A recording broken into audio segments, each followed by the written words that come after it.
চাঁদাবাজির অভিযোগে সদ্য বরখাস্ত হওয়া এই সার্জেন্টের মাসিক বেতন সর্বসাকল্যে 30,000-এর কিছু বেশি। এই টাকায় সংসার চালানোর পর সঞ্চয় করা অর্থে রাজধানীর গ্রিন রোডে বহুতল এই বাড়ি বানানো একেবারেই অসম্ভব। কিন্তু বিস্ময়কর হলেও সত্যি, চাকরি জীবনেই বাড়িটি করেছেন আজহার আলী নামের পুলিশ সার্জেন্ট।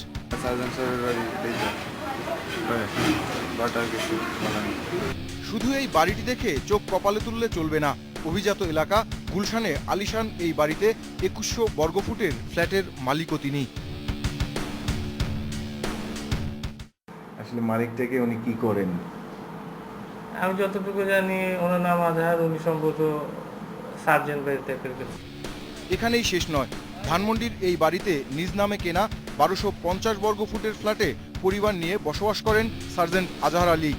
আর ব্যয়বহুল অক্সফোর্ড ইন্টারন্যাশনাল স্কুল পড়ুয়া 3 ছেলেকে আনা নেওয়ার জন্য এই গাড়িটিও তার নিজের কেনা।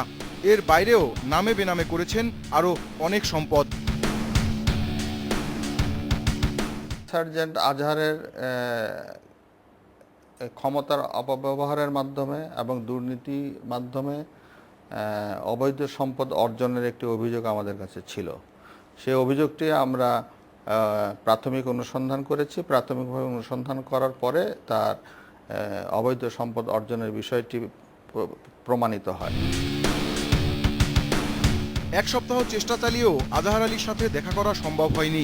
আমি যা কিছু আছে আমার নিজের নামে আছে, আচ্ছা, এবং কারো নামে না। এবং আমি একজন ট্যাক্স হোল্ডার, আমি সরকারকে কিছু ট্যাক্স দিচ্ছি। আজকে থেকে না, আমার ট্যাক্স অনেক আগে। আচ্ছা, পুলিশে চাকরি করে দেখে যে ভাই আমি বাড়ি গাড়ির মালিক হইতে পারবো না, আমি তো অবৈধ কিছু করে দেই, তাহলে এটা আমার বিরুদ্ধে অ্যাকশন সরকার নিতেছে, বুঝছেন না? আজহার আলীর মতো আরও বেশ কয়েকজন পুলিশ কর্মকর্তার দুর্নীতি অনুসন্ধানে নেমেছে দুদক।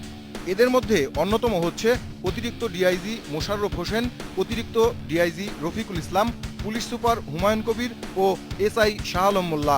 এই মুহূর্তে পুলিশ বিভাগে প্রায় 20-25টি অভিযোগের উপর আমাদের অনুসন্ধান এবং তদন্ত কার্যক্রম পরিচালিত হচ্ছে।